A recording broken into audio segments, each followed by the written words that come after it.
여러분 안녕하셨습니까? 날씨가 많이 묻었습니다. 건강 유의하시면 좋겠습니다. 오늘 저는 하나님이 준비하신 만남과 인연이라고 하는 제목으로 말씀을 드리겠습니다. 요한복음 14장 1절서부터의 말씀을 보겠습니다. 너희는 마음에 근심하지 말라. 하나님을 믿으니 또 나를 믿으라. 내 아버지 집에 거할 곳이 많도다.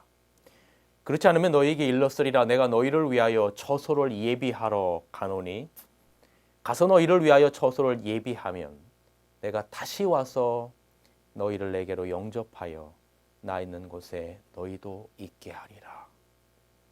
우리의 인생은 만남과 헤어짐의 연속인 것 같아요. 만남이 없다면 우리 인생이 얼마나 외롭겠습니까?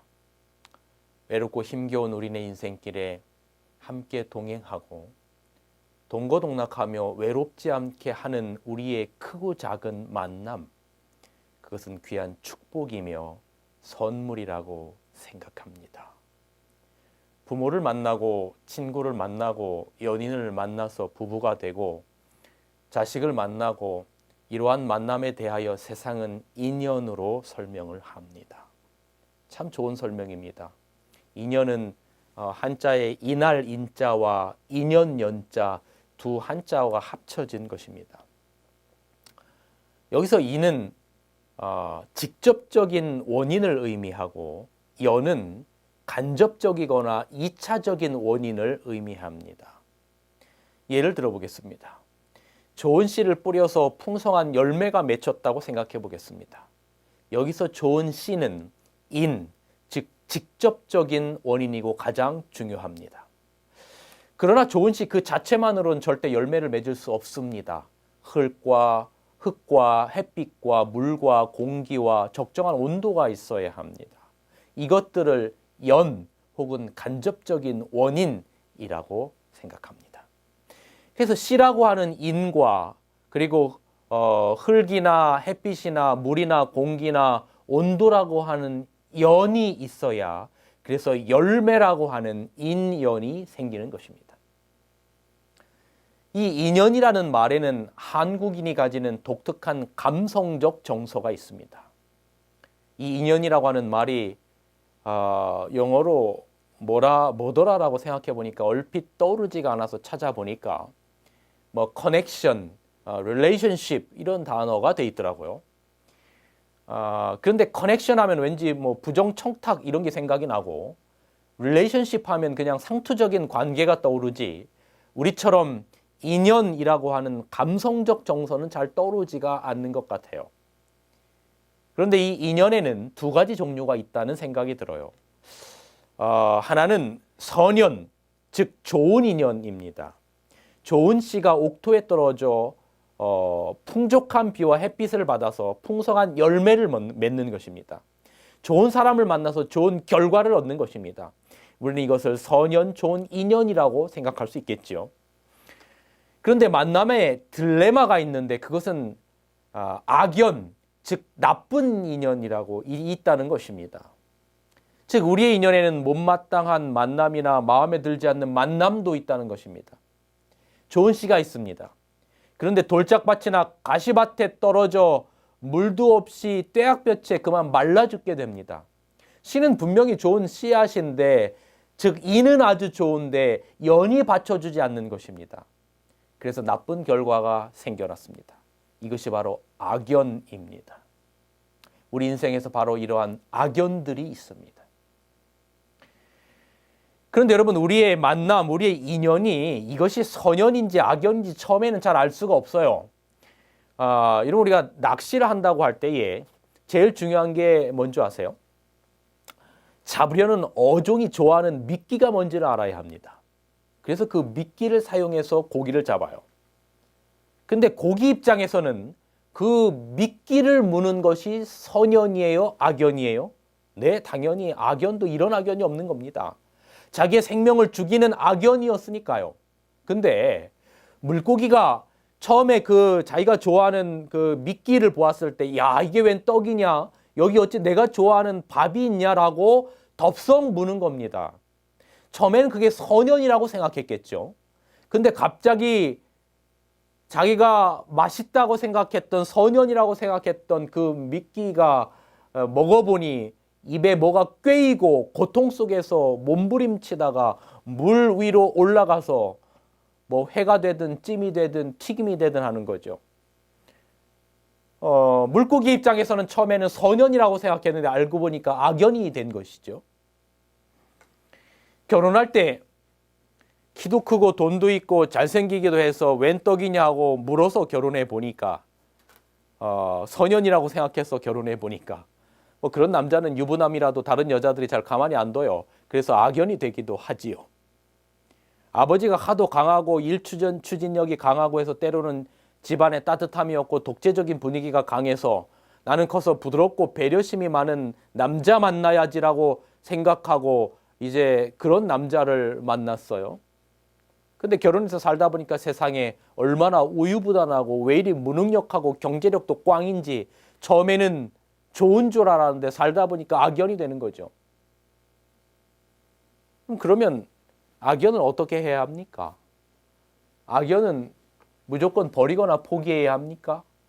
자식이 내 마음에 안 든다고 합시다. 그럼 버립니까? 그러면 세상은 버려진 자식들로 온통 넘쳐날 거예요. 남편이 마음에 안 든다고 합시다. 그럼 다 내다 버립니까? 여러분 기억하시기 바랍니다. 아내의 마음에 꼭 드는 남편은 이 세상에도 없으니 하나도 없느니라. 법륜 스님이 이런 이야기를 하는 것을 어느 날 들었습니다. 때로는 자상한 남편, 때로는 카리스마 있는 남편, 때로는 재벌 같은 남편, 때로는 사랑스러운 남편, 뭐 무지개빛처럼 자기의 마음에 적절한 때 딱딱딱딱 바꿔주는 그런 남편은 없으니 세상에 없다고요. 교회에서 내 마음에 안 드는 교인 만나면 버려야 합니까? 그러면 교회는 존재할 수 없습니다. 버리는 것은 해결책이 아닙니다. 그러면 우리가 생각하는 악연이라고 하는 것을 어떻게 해야 합니까? 이것이 우리의 신앙적 과제입니다.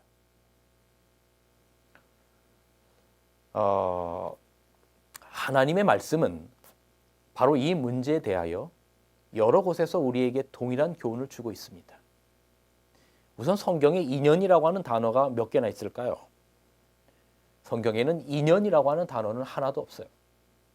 왜냐하면 성경은 만남을 인연이 아니라 하나님의 은혜요, 하나님의 섭리로 보기 때문에 그렇습니다.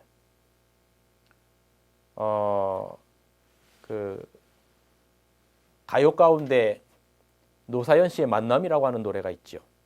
우리 만남은 우연이 아니야, 이것은 우리의 바램이었어라고 하는 가사가 있는데 이것을 성경적으로 바꾸면 우리의 만남은 우연이 아니야, 이것은 하나님의 섭리였어라고 표현할 수 있는 겁니다.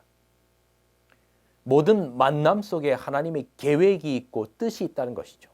그것을 성경은 가르쳐서 섭리라고 합니다. 섭리는 다스릴 섭자, 다스릴 리, 즉 모든 것은 하나님이 다스리시고 이루어 나가신다는 의미입니다. 모든 것이 인연인 것 같고 우연인 것 같은데 그런데 모든 것은 하나님의 뜻 가운데서 이루어지는 하나님의 섭리라고 하는 것입니다. 우주도 우연히 돌아가는 것이 아니고 하나님의 섭리 가운데 있어요. 여러분이 아시는 핸델의 메시아 가운데 할렐루야라고 하는 노래가 있지요. 1743년 런던에서 이 곡이 연주되는데 그 장엄한 곡의 가사가 반복이 되는 겁니다. 할렐루야, 할렐루야. 이 세상 나라를 영원히 주 그리스도의 나라가 되고 또 주가 길이 다스리시리, 또 주가 길이 다스리시리. 이렇게 계속해서 가사는 반복이 됩니다. 이 곡조의 장엄한 할렐루야를 들으면서 황제 조지 2세가 가만히 그 찬양을 듣다가 앉아있을 수가 없었지요. 그래서 온 우주의 통치자 주가 다스리신다 라고 하는 대목이 나올 때 그가 벌떡 일어섭니다. 이것이 전통이 되어서 지금도 할렐루야가 합창되면 청중들은 모두 일어서서 듣게 되었죠.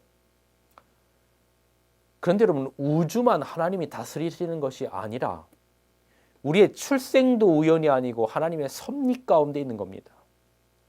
그래서 성경은 우리의 형질이 이루어지기 전에 주의 눈이 보셨다고 했어요. 시편 139편 16절, 내 형질이 이루어지기 전에, 다시 말하면 어머니의 뱃속에서 우리가 사람의 모양을 만들어지기도 전에 주의 눈이 보셨고 나를 위하여 정한 날이 하나도 되기 전에 주의 책에 기록되었다라고 기록하는 겁니다.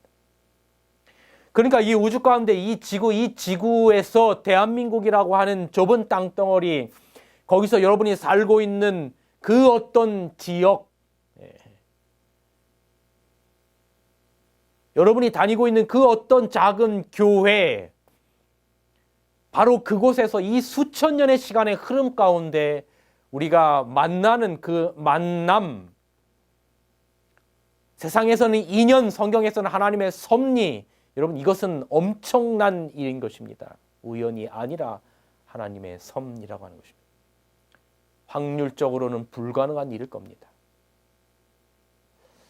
제가 좋아하는 시 가운데 정현종 시인의 방문객이라고 하는 시가 있습니다. 이렇게 기록하고 있습니다. 사람이 온다는 건 실은 어마어마한 일이다.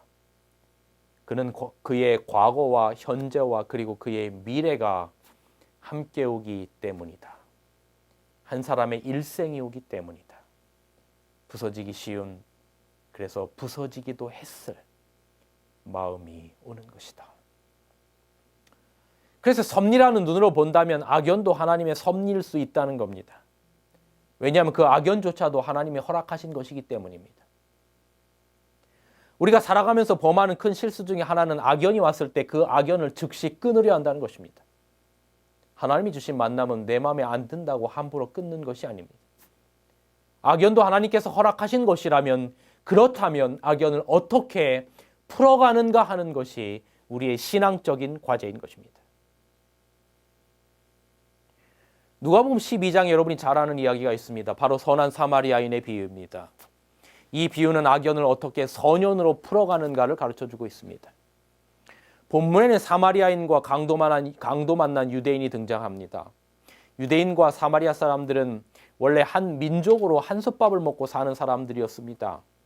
그런데 나중에 사마리아를 중심으로 한 북쪽과 예루살렘을 중심으로 한 남쪽이 갈라서게 됩니다. 북방 이스라엘, 남방 유다, 그렇죠? 그리고 서로 싸우게 됩니다. 선연이, 한 식구가 악연이 원수로 변한 것입니다. 우리 인생의 비극 중에 하나는 좋은 만남이 나중에 나쁜 만남으로 변할 수 있다는 것입니다. 시작은 분명히 선연이었는데 그런데 시간이 가면서 차라리 만나지 않았으면 좋았을 것 하는 악연으로 변하는 경우가 적지 않다는 것입니다. 사마리아인들과 유대인들의 악연은 그것으로 끝나지 않습니다. 70년의 바벨론 포로 생활 후에 돌아온 남쪽 유대인들은 고향 예루살렘에 돌아와 맨 먼저 성전을 짓기 시작합니다. 이때 북쪽 사마리아 사람들이 성전 짓는 것에 힘을 보태겠다고 자원합니다. 같은 동족이고 같은 하나님을 믿기에 함께 성전을 같이 짓자는 것이었습니다. 그러나 남쪽 사람들이 거절합니다. 성전이 완공되었습니다. 북쪽 사마리아 사람들이 다시 찾아와 예배에 참석만 할 수 있도록 선처해달라고 합니다. 남쪽 유대 사람들은 다시 거절합니다. 북쪽 사마리아 사람들이 싫었기에 같이 예배도 드리고 싶지 않았던 것입니다. 예배 드릴 곳이 없었던 북쪽 사마리아 사람들은 독자적으로 그리심산에 성전을 짓습니다. 그런데 북쪽 사마리아 사람들을 위한 그리심산 성전이 완공되었을 때 남쪽 유대인들이 그리심산에 가서 성전을 파괴해 버립니다. 화가 난 북쪽 사마리아 사람들이 남쪽 유대 사람들에게 복수하게 됩니다. 남쪽 유대인들에게 가장 거룩한 예배인 유월절 예배를 준비할 때에 북쪽 사마리아 사람들이 내려와서 예루살렘 성전에 죽은 동물의 시체를 갖다 놓고 오물을 뿌리는 일이 벌어진 것이죠. 예루살렘 성전을 모독해서 유월절 예배를 드리지 못하게 한 것입니다. 이것은 사마리아 사람들과 유대인들이 만들어낸 미움과 증오의 연쇄 행동이었습니다. 악연의 악순환입니다. 서로 미워하고 증오하고 적대감을 가지고 서로 파괴하면서 악연의 악순환이 생겨나기 시작했던 겁니다. 바로 그 역사가, 긴 그 역사가, 그런 상황 가운데 이 사마리아 사람이 유대인을 만났습니다. 악연이었습니다. 보통 사마리아 사람 같으면 야, 우리 원수인 유대인이 맞아서 죽어가고 있네. 고소하다, 깨소금이다, 빨리 죽어라 할 것입니다. 그런데 이 사마리아 사람은 그러지 않았어요. 본문 누가복음 10장 33절, 이 사마리아 사람이 그 죽어가는 유대인을 보고 불쌍히 여겼다라고 기록하고 있습니다. 그리고 누가복음 10장 34절에 사마리아 사람이 그 죽어가는 유대인에게 가까이 가서 기름과 포도주를 그 상처에 붓고 싸매고 자기 짐승에 태워 주막으로 데리고 가서 돌보아 주니라라고 기록합니다. 뿐만 아니라 그 이튿날 그가 주막 주인에게 데나리온 2를 주면서 이 사람을 돌보아 주라. 비용이 더 들면 내가 돌아올 때 갚으리라라고 말합니다. 놀라운 일입니다. 악연이지만 사랑과 선을 베풀고 있습니다. 비록 악연이지만 사마리아 사람은 그 만남을 받아들였습니다. 그리고 먼저 다가갑니다. 긍휼히 여겼고 사랑을 베풀었습니다. 여기에서 도움을 받고 있는 유대인의 입장을 생각해 봅니다. 얼마나 고마웠겠습니까? 그 마음에 얼마나 감동받았겠습니까? 얼마나 감사했겠습니까? 그 유대인은 그날 이후 평생 동안 사마리아 사람에게 감사하며 사마리아 사람들 편을 들며 살아갔을 것입니다. 사마리아 사람은 강도 만난 유대인에게 2 데나리온을 썼습니다. 오늘날로 따지면 미화로 하면 한 200불 정도 쓴 것입니다. 사실 아주 큰 돈이 아닙니다. 하지만 그것이 생명을 살렸어요. 그리고 유대인에게는 평생 잊지 못할 은혜가 되었고 그 유대인의 생각을 변화시킨 것입니다. 악연이었는데 그런데 참으로 좋은 만남, 선연이 된 것입니다. 여러분, 여기 분명한 교훈이 있어요. 세상을 살다 보면 선연이 악연으로 바뀌는 경우가 있습니다. 그런데 반대로 악연이 선연으로 될 수도 있다는 것입니다. 오늘 본문은 그것을 가르치고 있습니다. 성경은 이리 말합니다. 악을 악으로 갚지 말고 선하게 대하라. 너는 사망으로 끌려가는 자를 건져주며 사륙을 당하게 된 자를 구원하지 아니치 말라.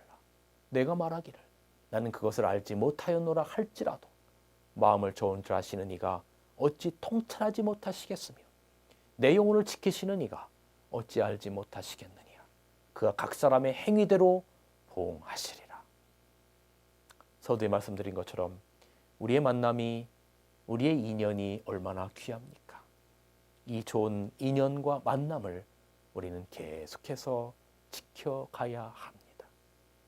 그런데 어떻게 항상 다 좋은 만남만 있겠습니까? 때때로 악연일 수도 있습니다. 그러나 나쁜 만남이 좋은 만남으로 변할 수도 있습니다. 악연을 선연으로 변화시키는 힘, 에너지, 그것은 바로 사랑입니다. 선한 사마리아의 비유에서 예수님께서 악연을 선연으로 바꾸는 방법을 설명하시는데 그것이 바로 사랑이라는 겁니다. 누가복음 10장 27절, 내 마음을 다하여 목숨을 다하여 힘을 다하여 주 너희 하나님을 사랑하고 또한 내 이웃을 내 몸과 같이 사랑하라 하였나이다. 예수님이 이 말을 하는 율법사에게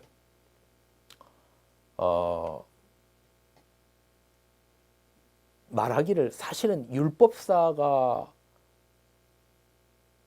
답이 뭔지를 알고 있었다는 것이죠. 그런데 문제는 알고만 있고 행하지 않는 데 문제가 있는 것이죠. 그래서 예수님이 이 말을 하는 율법사에게 알고 있지만 말고 이를 행하라, 그러면 살리라 라고 하는 겁니다. 사랑을 베풀므로 인연을 선연으로 바꿀 수 있는 힘을 하나님께서 우리에게 주시기를 기도합니다. 그렇게 살아가는 여러분과 제가 되기를 바랍니다. 여러분, 그런데 모든 선연의 결과는 행복이고 생명이에요. 마치 강도 만난 죽어가는 사마리아인과 유대인의 만남이 죽음에서 생명으로 이어졌듯이 말이죠. 여기 인연에 대한 시가 있는데요. 이 시 중에 가장 제 마음에 와닿는 부분은 마지막 부분이에요. 시를 한번 좀 들어보십시오. 우린 이랬으면 좋겠습니다라고 하는 시입니다. 참 좋은 만남으로 맺어진 언제까지나 변치 않는 마음으로 살면 좋겠습니다. 가슴을 열어놓고 언제나 만나고픈 그런 인연이었으면 좋겠습니다. 사소한 오해들로 등 돌리지 않고 오랜 시간 동안 함께 할 수 있는 그런 인연이었으면 좋겠습니다. 같은 눈으로 같은 마음으로 같이 볼 수 있는 그런 인연이었으면 좋겠습니다. 서로 작은 비밀이 되어 가슴에 묻은 채로 좋은 나날이 계속되면 좋겠습니다. 무언가 기대하기보다는 주어도 아깝지 않을 그런 인연이었으면 좋겠습니다. 서로를 소중하게 여기며 서로의 영혼을 감싸 안을 줄 아는 그런 인연이었으면 좋겠습니다. 가끔은 그대와 마주하는 듯한 마음으로 편안한 인연이었으면 좋겠습니다.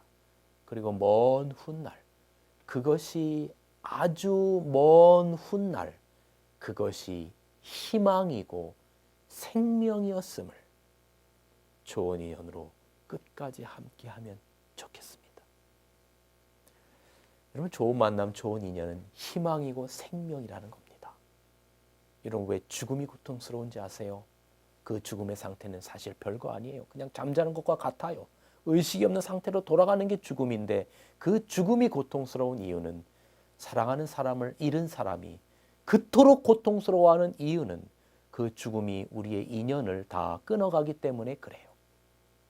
우리가 살아가면서 얻게 되는 귀하디 귀한 인연들, 부모, 형제, 친구, 부부, 선후배, 성도의 이런 관계들, 그 외 삼남항상의 모든 귀한 인연이 죽음으로 다 속절없이 사라진단 말이에요. 이걸 하시는 예수님께서 이 땅에 선연으로 오셔서 우리에게 주시려고 하는 게 바로 뭐예요? 그 죽음을 바로 생명으로 옮기게 하시기 위한 것이죠. 생명인 것이죠.